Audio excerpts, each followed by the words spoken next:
Madhampatti ஹாஸ்பிட்டலிஸ் private limited அப்படிங்கிறது வந்து அவங்க தான் ஆரம்பிச்சது. இந்த கம்பெனியில் பணிபுரிகிற தொழிலாளர்கள் அத்தனை பேருக்கு நான் நன்றி சொல்ல கடமைப்பட்டிருக்கேன். மலேசியா சமையல் அப்படிங்கிறது வந்து மறக்க முடியாத ஒரு பெரிய இது.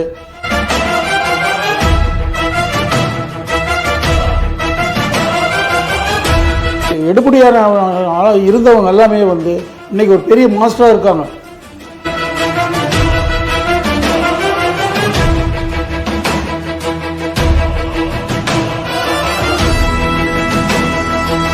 ஒரு நான் நினைச்சு பார்க்காத அளவுக்கு இந்த தொழிலை கஷ்டப்பட்டு முன்னுக்கு கொண்டு வந்துட்டோம்.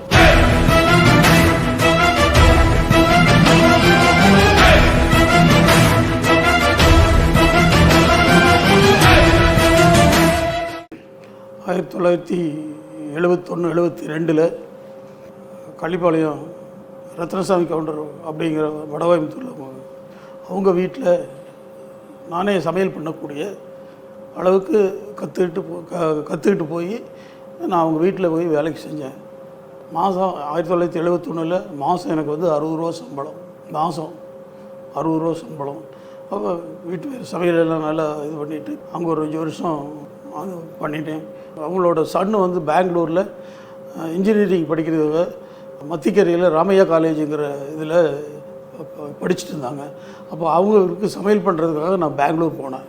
அவங்க 5 வருஷம் அங்கே படிப்பை முடிச்சுட்டு வந்துட்டாங்க. அப்போ நான் வந்து என்ன பண்ணேன்னா அங்கெல்லாம் கொஞ்சம் பழக்கமானதுனால சரி நம்ம இங்கேயே செட் ஆகிடலாம் அப்படின்னு நினச்சி பெங்களூரில் தெரிஞ்சவங்கிட்டெல்லாம் சொல்லி வச்சுருந்தேன், ஏதாவது ஒரு வேலை இருந்தால் இது பண்ணி கொடுங்க அப்படின்னு சொல்லி இது பண்ணேன். அப்போ அங்கே வந்து ஒரு ரெஸ்டாரண்ட்டில் சர்விங் பாயாக போய் சேர்ந்தேன். அது சேர்ந்துட்டு அந்த கிச்சனில் வந்து நாயருங்கிற ஒரு மலையாளி ஒருத்தர் மாஸ்டர், அவரு கூட அப்படியே இந்த வெஜ்ஜு நான்வெஜ்ஜு இதெல்லாம் அப்படியே கொஞ்சம் எப்படி நல்லா பண்ணுறதுங்கிறத பற்றி நல்லா கற்றுக்கிட்டேன். அப்போ அங்கே வந்து எனக்கு வந்து மாதம் 600 ரூபா சம்பளம். அங்கே ஒரு 2 வருஷம் ஒர்க் பண்ணேன். அந்த ரெஸ்டாரண்ட்டோட ஓனர் வந்து பாரத் எலக்ட்ரானிக் லிமிடெட் பெங்களூர், அதில் வந்து அவர் ஒர்க் பண்ணுறாரு. அவர் வந்து லீஸ்க்கு எடுத்து இந்த ரெஸ்டாரண்ட் நடத்துகிறாரு. அப்போ அவர் வந்து என்னுடைய இது செயல்பாடுக என்னுடைய இதுகளையெல்லாம் பார்த்துட்டு சரி தகவல் நீயே பார்த்துக்கோ, நான் வந்து ரிலீஃப் ஆகிக்கிறேன், நீ எனக்கு ஏதோ மாதமான வாடகை மட்டும் கொடுத்துட்டீங்கன்னா போதும் அப்படின்னு சொல்லி என்கிட்ட ஒப்படைச்சார். நான் சரின்ட்டு நான் அப்படியே அவர் அந்த இருக்கக்கூடிய லேபருங்க அவங்கள எல்லாம் இது பண்ணிவிட்டு அந்த நாயர் வந்து நல்லா ரொம்ப இதாக இருக்குது, நான்வெஜ்ஜில் வந்து ரொம்ப எக்ஸ்பர்ட். அப்போ அவர் வச்சு நாங்கள் அப்படியே ஒரு 2 வருஷம் அப்படியே ஓட்டினேன். ஆனால் நான் எதிர்பார்த்த அளவுக்கு இந்த ஹோட்டல் சக்ஸஸ் ஆகலை. நான் வாடகை கொடுக்கணும், சம்பளம் கொடுக்கணும், மெட்டீரியல் வாங்கணும், நம்ம லாபம் சம்பாதிக்கணும், அந்த எதிர்பார்த்த அளவு சக்ஸஸ் ஆகலை. என்ன பண்ணுறது அப்படின்ட்டு யோசனை பண்ணிக்கிட்டே இருந்தேன். அப்புறம் ஒன்றும் இது பண்ண முடியல. அப்புறம் சரின்னுட்டு சரி இதை நம்ம விட்டுறலாம் அப்படின்னு சொல்லிவிட்டு அந்த ரெஸ்டாரண்ட்டை வந்து அந்த கடை ஓனர்கிட்டே எல்லாம் ஒப்படைச்சிட்டு ஹோட்டல் காமத்தில் வந்து கிச்சனில் ஒரு kitchen helper vegetable cutting hotel Kamath அப்படின்னு சொன்னால் நம்ம இங்கே கோயம்புத்தூரில் அன்னபூர்ணா எப்படி அந்த மாதிரி அங்கே ஒரு ஃபேமஸான ஹோட்டல். அங்கே வந்து 1 வருஷம் போய் ஒர்க் பண்ணேன். சம்பளம் வந்து ரொம்ப இதாக இருக்குது, வீட்டுக்கு அனுப்ப முடியல, மாதம் வீட்டுக்கு அனுப்பணும், நம்மளோட செலவு இதெல்லாம் பார்த்தா ஒன்றும் கட்டுப்படி ஆகலை. அப்புறம் சரின்னுட்டு என்னடா பண்ணுறதுன்னு யோசனை பண்ணிகிட்டு இருந்தேன். என்னுடைய ஃப்ரெண்டு கோயம்புத்தூர் பழத்துறையில் இருந்தபோது அவங்க பழக்கப்பட்டவங்க, அவங்க பெங்களூருக்காக ஒரு ஹாஸ்பிட்டல் மெடிக்கல் இதுக்காக வந்திருந்தாங்க. ஹாஸ்பிட்டலில் போய் பார்த்து பேசிட்டு இதெல்லாம் பண்ணிவிட்டு அப்போ என்னுடைய சூழ்நிலையை நான் சொன்னேன், இந்த மாதிரி இப்படி இருக்குங்க, ஒன்றும் இது பண்ண முடியல, மறுபடியும் கோயம்புத்தூர் தான் வரணும் போல் இருக்குது அப்படின்னு நான் சொன்னேன். அப்போ அவர் ஒன்றும் பிரச்சனை இல்லை, நீ எப்போ வேணாலும் வா, நான் என்னுடைய ஃப்ரெண்டு டிஎம் வரதராஜ் இருக்கார் தீனம்பாளையத்தில், நான் உன்னை அறிமுகப்படுத்தி அவரை சேர்த்து விட்றேன் அப்படின்னு சொல்லி அவர் இது பண்ணார். சரின்ட்டு நான் எல்லாம் பேக் பண்ணிக்கிட்டே கோயம்புத்தூர் வந்துட்டேன். கோயம்புத்தூர் வந்து டிஎம் வரதராஜ் அவர்கிட்ட அறிமுகப்படுத்தி வச்சாங்க. அவங்க இப்போ வந்து தோட்டம் ஃபார்மில் வந்து எனக்கு மேஸ்திரி வேலை அங்கே ஃபார்மில் ஆளுகள்லாம் வேலை செய்வாங்க, பார்க்கணும் விடணும், அவருக்கு சாப்பாடு வாங்கிட்டு போகிறது பண்ணுறது, இந்த மாதிரி குழந்தைகளை எல்லாம் ஸ்கூலுக்கு கூட்டிகிட்டு போனோம். அந்த மாதிரி வேலை வந்து எனக்கு கொடுத்து இது பண்ணிகிட்டு இருந்தாங்க. அப்போ வந்து எம்ஜிஆரோட மினிஸ்டர் இருக்கார், அவரோட இதில் ஹெச் ஹண்டே அப்படின்னு சொல்லிட்டு ஹெல்த் மினிஸ்டர் ஹெச் ஹண்டே அப்படின்னு சொல்லிட்டு அவர் வந்து கோயம்புத்தூர் வர்றாரு. அன்னைக்கு கோயம்புத்தூர் வந்தபோது அவங்க வீட்டில் நைட்டு டின்னர் ஒரு 100-150 பேருக்கு டின்னர். அப்போ அன்னைக்கு வந்து நான் முதல்ல செஞ்சது சிக்கன் கிரேவி, இட்லி, அது உப்புமா, இந்த மாதிரி சட்னி, சாம்பார், இந்த மாதிரிலாம் பண்ணி அவர் வந்து இந்த சாப்பிட்டுட்டு அந்த சிக்கன் கிரேவி வந்து அவ்வளோ சூப்பராக இருக்குது, ரொம்ப வித்தியாசமாக இருக்குது, நான் இந்த மாதிரி நான் சாப்பிட்டதே இல்லை அப்படின்னு சொல்லி அவர் பாராட்டி இது பண்ணிக்கிறார். அது என்னால் அந்த இதில் என்னால் ஒரு மறக்க முடியாது. அப்போ எனக்கு வந்து அந்த சமையலுடைய ஒரு நாட்டத்தை வந்து எனக்கு உற்சாகத்தை வந்து கொடுக்கக்கூடிய இடம், இவ்வளோ ஒரு இது இருக்கா அப்படிங்கிற ஒரு உற்சாகத்தை கொடுக்கக்கூடிய ஒரு இது நினைவு, அது நான் என்றைக்கும் மறக்க முடியாத ஒரு இது. அதில் நான் அப்புறம் அங்கே ஒரு 10 வருஷம் அவங்ககிட்டே இருந்தேன். தீனம்பாளையம் டிஎம் வரதராஜ் கவுண்டர் அவர்கள் அவங்க ஃபேமிலியில் தான் நான் வந்து கோயம்புத்தூரில் அடி எடுத்து வச்சு இதானது. அவங்களுடைய ஆசீர்வாதத்தோடு தான் என்னுடைய வளர்ச்சி என்னுடைய அங்கே இருந்ததுனால என்னுடைய கல்யாணத்துக்கும் வந்து அவங்க தான் முன்னுதாரணம். நான் வந்து என்னுடைய மனைவி மேரேஜ் பண்ணினது அங்கே வச்சு தான், அவங்க தான் கல்யாணம் பேரூர் கோயிலில் தான் பண்ணி வச்சாங்க, அங்கே தான் பண்ணி எனக்கு வாழ்க்கையை ஆரம்பித்தோம். அதனால் ஒரு மனைவியினுடைய இதையெல்லாம் வந்து நிறைய சொல்ல முடியாது. அவங்க செய்யக்கூடியது நம்மளை விட பல மடங்கு அவங்களுடைய இது இருக்குது. அதையெல்லாம் நம்ம இது பண்ணுறதுக்கு வார்த்தையே இல்லை. அவங்கெல்லாம் இல்லைன்னா நம்மளால் முடியாது. ஒரு கணவன் மனைவி அப்படின்னு சொன்னால் அது ஒரு ஃபேமிலி. அந்த ஃபேமிலியில் கணவன் மனைவியினுடைய ஒற்றுமை தான் அந்த வாழ்க்கை, அது குடும்பம். அதெல்லாம் நம்ம மறக்க முடியாத ஒரு இது. அவங்களும் என்னுடைய ஒரு பெரிய ஒரு சப்போர்ட்டிவாக, எங்களுக்குள்ளே எப்பவுமே எங்களுக்குள்ள மனஸ்தாபங்கள் எப்பவுமே வந்தது கிடையாது. எல்லாம் ஒரு அட்ஜஸ்ட்மெண்ட், ஒருத்தருக்கு ஒருத்தர் விட்டு கொடுத்து போக மனப்பக்குவம். அதனால தான் எங்களுடைய வாழ்க்கை இன்றைக்கி இந்த அளவுக்கு முன்னேறதுக்குள்ள வாய்ப்பு. 81 ரங்கராஜ் பிறக்கிற போல் மாதம் 300 ரூபா சம்பளம். இது எப்படி நம்ம இது பண்ணுறது, என்ன பண்ணுறது அப்படிங்கிறதுன்னுட்டு யோசனை பண்ணிகிட்டு இருந்தேன். அப்புறம் நான் அவள்கிட்ட சொன்னேன், நான் நம்ம ஊருக்கே போகிறோங்க. மாதம்பட்டியில் தான் என்னுடைய மாமனார் மாமியார் மச்சினை இவங்க அங்கே குடியிருந்தாங்க.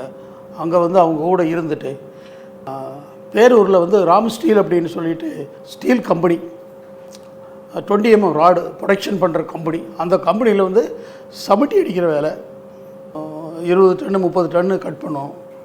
அன்றைக்கி வந்து ஒரு டெய்லி 10 ரூபா கூலி. அப்போ நான் என்னென்னமோ எல்லாம் யோசனை பண்ணேன், என்னடா பண்ணுறது அப்படின்னுட்டு.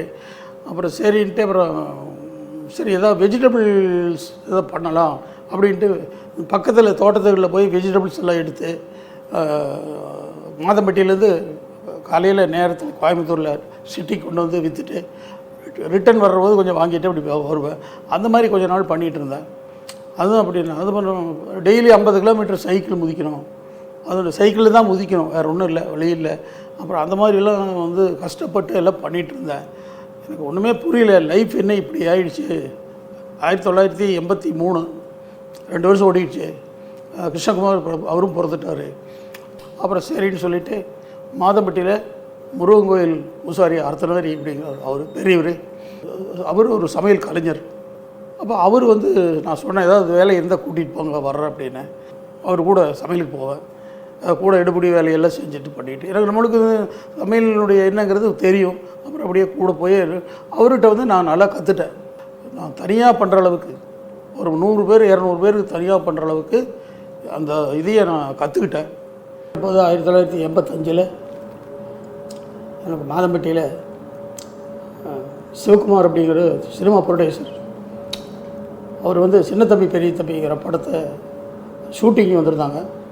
அப்போ அங்கே சமையலுக்கு ஆள் வேணும்னு சொல்லி சொன்னாங்க. அப்போ எனக்கு ரெக்கமெண்ட் பண்ணாங்க. அப்போ அந்த ஷூட்டிங் சமையல் செய்யக்கூடிய வாய்ப்பு எனக்கு கிடைச்சது. அதில் வந்து ஓரளவுக்கு நல்ல நேம், நல்லா பரவாயில்ல அப்படிங்கிற ஒரு இது கிடச்சிது. அப்போ வெளியிலையும் அந்த ஷூட்டிங்கில் சமையலுக்கெல்லாம் போகிறதுனால வெளியிலுக்கையும் கொஞ்சம் எங்களை பற்றி பேசுகிறதுக்கு வாய்ப்புகள் அதிகமாகிடுச்சு. சின்னத்தம்பி பெரிய தம்பி பூவும் புயலும் இந்த மாதிரி ஒரு 2-3 படத்துக்கு சமையல் பண்ணுற வாய்ப்பு எங்களுக்கு மாதம்பட்டி சிவகுமார் அவர் மூலியமாக எங்களுக்கு கிடைச்சிது. அதில் அந்த இதில் தான் எனக்கு வந்து மாதம்பட்டி தங்கவேல் அப்படிங்கிற ஒரு நேமை நான் கொண்டு வர்றதுக்குள்ள ஒரு வாய்ப்பு. இது நான் என்றைக்கும் மறக்க முடியாது. இந்த மாதம்பட்டி மக்களுக்கும் அங்கே இருக்கக்கூடிய பெரியவர்களுக்கும் எல்லோருக்கும் எங்கள் குடும்பத்தின் சார்பாக நான் நன்றி தெரிவிச்சுக்கிறேன். இதை வந்து ஒரு பெரிய வைராக்கியமாக எடுத்துட்டேன்.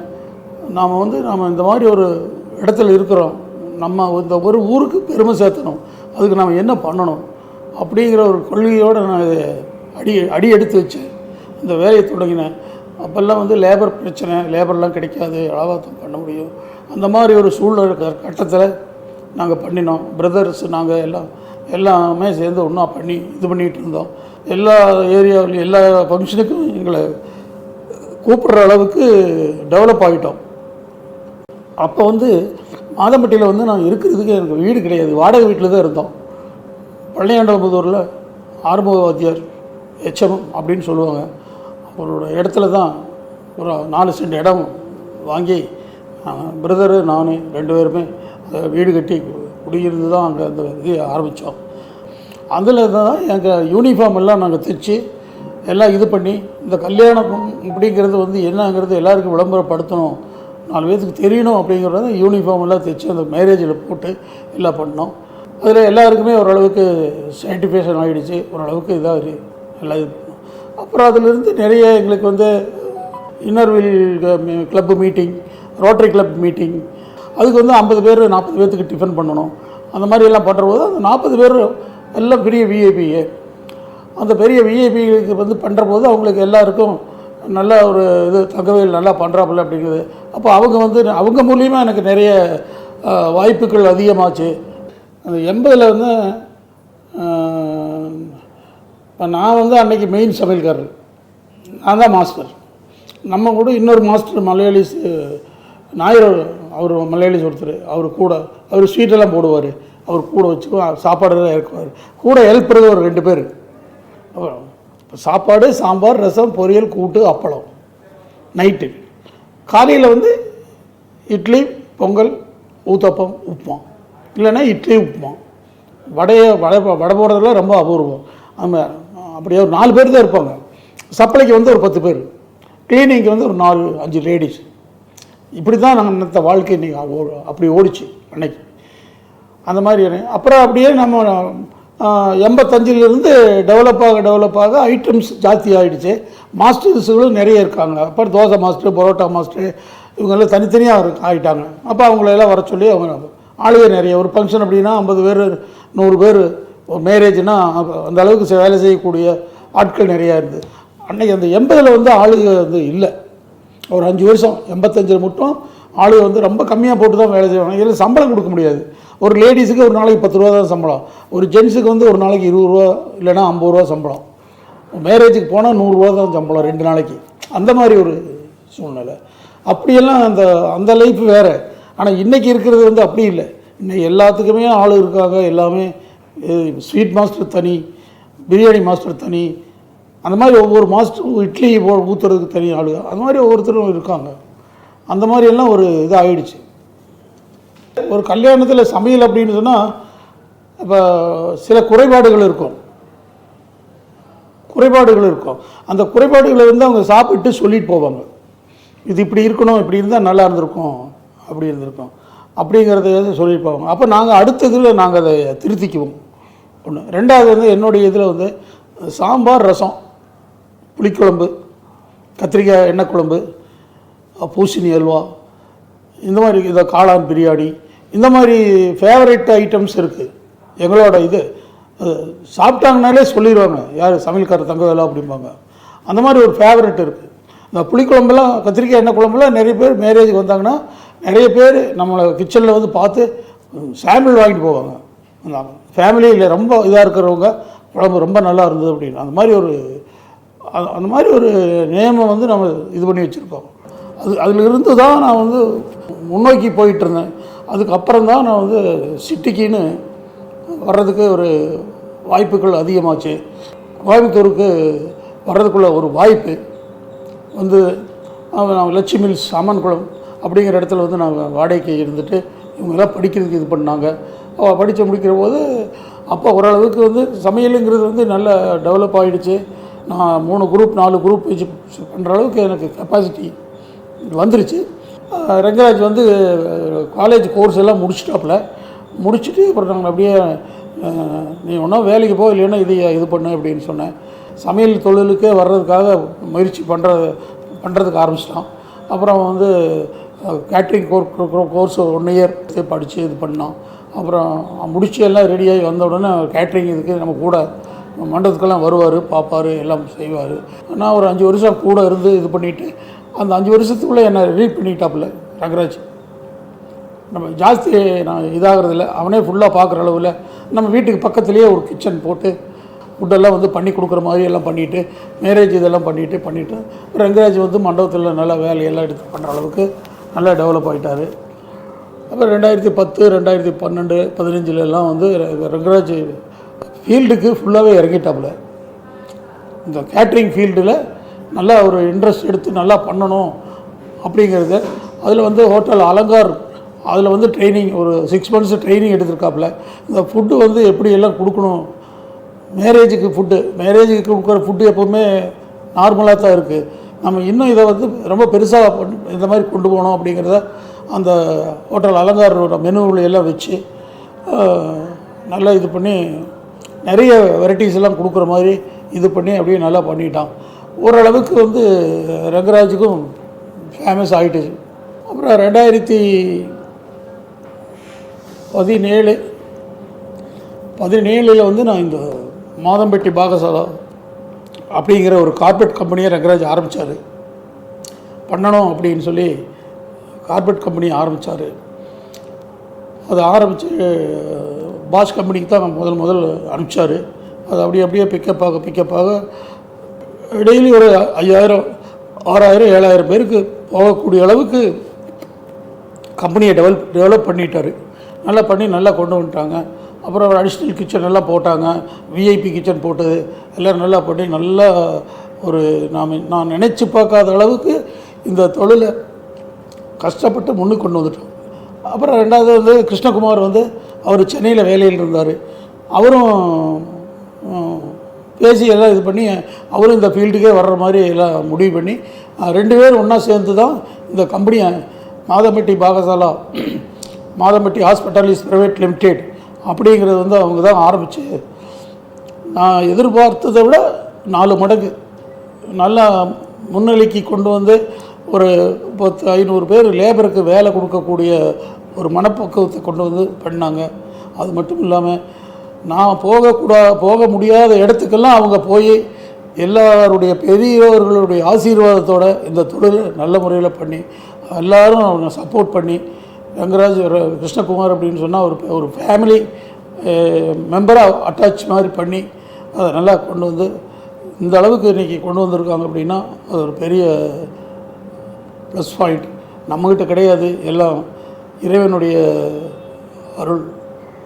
இன்றைக்கி எங்களுடைய குறிக்கோள் என்ன அப்படின்னு சொன்னால் இந்த கம்பெனியில் வேலை செய்கிற தொழிலாளர்கள் நல்லா இருக்கணும், எப்போவுமே வேலை கொடுக்கணும், நம்ம தொழிலாளர்கள் நல்லா இருக்கணும். அந்த தொழிலாளர்கள்னால தான் நம்ம இன்றைக்கி நல்லா இருக்கிறோம். இந்த கம்பெனி வளர்ச்சி அடைவதற்கு காரணம் இந்த கம்பெனியில் பணிபுரியக்கூடிய தொழிலாளர்கள், அந்த தொழிலாளர்களுக்கு மேலே இருக்கக்கூடிய சூப்பர்வைசர்கள், மேனேஜர்கள், அவங்களுடைய இதுதான் இந்த கம்பெனி வளர்ச்சிக்கு காரணம். இந்த கம்பெனியில் பணிபுரிகிற தொழிலாளர்கள் அத்தனை பேருக்கு நான் நன்றி சொல்ல கடமைப்பட்டிருக்கேன். அதை நான் என்றைக்கும் மறக்க மாட்டேன். அடுத்தது வந்து நம்மளுடைய கஸ்டமர்கள், அந்த கஸ்டமர்கள் வந்து கல்யாணம் முடித்து போகிறபோது வாழ்த்துவாங்க, சாப்பிட்டு போட்டு வாழ்த்துவாங்க, பரவாயில்ல நல்லா பண்ணுறீங்க, நல்லா இருக்கிறீங்க, பரவாயில்ல அப்படின்னு. நிறைய பேர் எனக்கு அந்த மாதிரி கல்யாணத்துக்கு வந்துட்டு போய் விசிட்டிங் கார்டெல்லாம் அப்புறம்லாம் நிறைய அடித்து கொடுப்போம். அந்த விசிட்டிங் கார்டெல்லாம் வாங்கிட்டு போயிட்டு 2 நாள் கழித்து எனக்கு ஃபோன் பண்ணுவாங்க, மதுரையிலிருந்து திண்டுக்கல்லிருந்து இங்கே இருந்ததெல்லாம் நாங்கள் கல்யாணத்துக்கு வந்திருந்தோம், சாப்பாடு எல்லாம் சாப்பிட்டோம், ரொம்ப நல்லா இருந்தது. மலேசியா சமையல் அப்படிங்கிறது வந்து மறக்க முடியாத ஒரு பெரிய இது. இத்தனை பேரை நம்ம இங்கேருந்து 100 பேரை கொண்டு போய் அந்த இதில் வந்து இவ்வளோ பேருக்கு ஒரு 8000 பேர் 10,000 பேர்த்துக்கு நாம் சமையல் பண்ணி பண்ணுங்க. ரொம்ப ரிஸ்க்கு, பெரிய ரிஸ்க்கு. அதே இதே இருந்ததுன்னா இங்கே 500 பேர் வேலை செய்யணும் இங்கே நம்ம தமிழ்நாட்டில். ஆனால் அங்கே வந்து நம்ம ஆளை கம்மி பண்ணி கொண்டு போய் அங்கே ஆளை வச்சு இது பண்ணி எல்லா சமையல் இது பண்ணி நாம் எதிர்பார்த்த அளவுக்கு அங்கே வந்து நம்மளுக்கு தேவைப்பட்ட உதவிகள், சப்போர்ட்டுகள் இதெல்லாம் நிறைய கிடைக்காம இருந்தும் அந்த அந்த கல்யாணத்தில் அரேஞ்ச்மெண்ட் பண்ணினவங்க நல்லா பண்ணி கொடுத்தாங்க. நிறைய இது நல்லா இது சப்போர்ட்டிவாக இருந்தது, நல்லா இது பண்ணாங்க. அன்னைக்கு அந்த இதில் எல்லாம் வந்து உண்மையிலேயே வந்து சூப்பர்வைசருக்கு, சமையல்காரரு எல்லா ஆட்களுக்குமே வந்து ஒர்க்கு ஜாஸ்தி. நம்ம தமிழ்நாட்டை விட அங்கே ஒர்க்கு ஜாஸ்தி, வேறு வழியில் செஞ்சு தான் ஆகணும். அந்த மாதிரி ஒரு சூழ்நிலை. சூப்பர்வைசர்கள்லாம் ரொம்ப கஷ்டப்பட்டாங்க, சமையல்காரரு ரொம்ப கஷ்டப்பட்டாங்க, சப்போர்ட்டிவாக வந்தவங்க இவங்க எல்லாருமே வந்து நல்லா இது பண்ணி நல்லபடியாக பண்ணி முடித்து அமைஞ்சது பெரிய வரப்பிரசாதம். அந்த இதெல்லாம் நீங்கள் நிறைய பார்த்துருப்பீங்க. பாராட்டுகள் எல்லாம் எப்படி இருந்தது என்னங்கிறது நீங்களே பார்த்துருப்பீங்க. இதெல்லாம் எனக்கு லைஃப்பில் வந்து மறக்க முடியாதது. இந்த மாதிரி ஒரு பெரிய வாய்ப்பு யாருக்குமே கிடைக்காது. என்னுடைய ரங்கராஜ் மூலியமாக அந்த வாய்ப்பை நான் இது பண்ணிட்டேன்.